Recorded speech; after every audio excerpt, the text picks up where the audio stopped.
You know, I really think every organization should have a chief learning officer, or at least someone who is very senior, who's focused on learning. If you go in and you say, oh, just any old HR person can do that, no HR professional would ever say that about payroll or compensation or benefits planning. They would all believe you need a deep professional to understand those areas. Why is learning any different?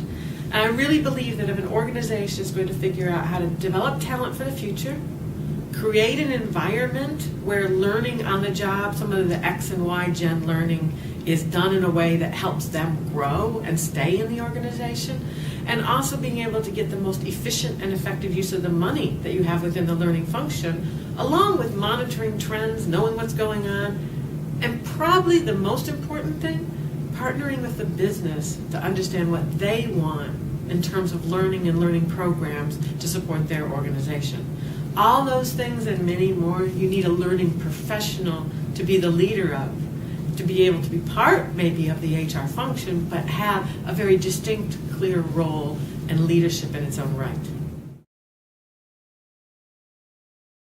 You have one for the hyper-growth countries, where really the key thing is about getting talent on board, getting them productive, and having them really truly understand what product, service, or whatever it is you're doing in your business. The learning professionals in the market have got a real myopic focus on how to onboard, train, and get those talent to development quickly. The more normal growth markets, we've got to see some really other interesting challenges, and I think those are really about how to learn how to use different types of learning media, social media, YouTube, mixing in social networking, how to bring in a mixture of e-learning and classroom, mentoring, and how to really focus on how to develop talent for the future. And people in more normal growth economies have got the luxury of a little bit of time to be able to think about how they do that and apply some of those new techniques to creating that learning generation of the future.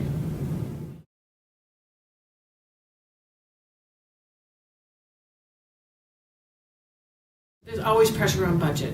Doesn't matter what sort of economy you're in, what country you're in, there always will be not enough money to do the developing you want to do. So I think one of the top challenges is how do you get the best value out of the learning budget that you do have?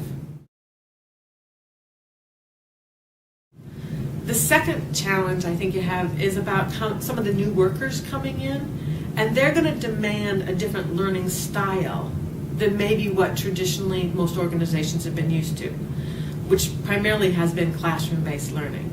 New learners coming into our workforce, they grew up with a mobile phone, they grew up with Google, Wikipedia. They don't want to sit in a classroom to find out how to do something. They want to multitask with 3 different things at one time and be able to learn on the go.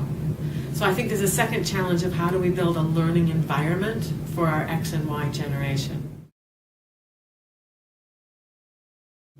And I think the third, maybe is on the other end of the extreme, is about the maturing workforce and the talent and knowledge they have.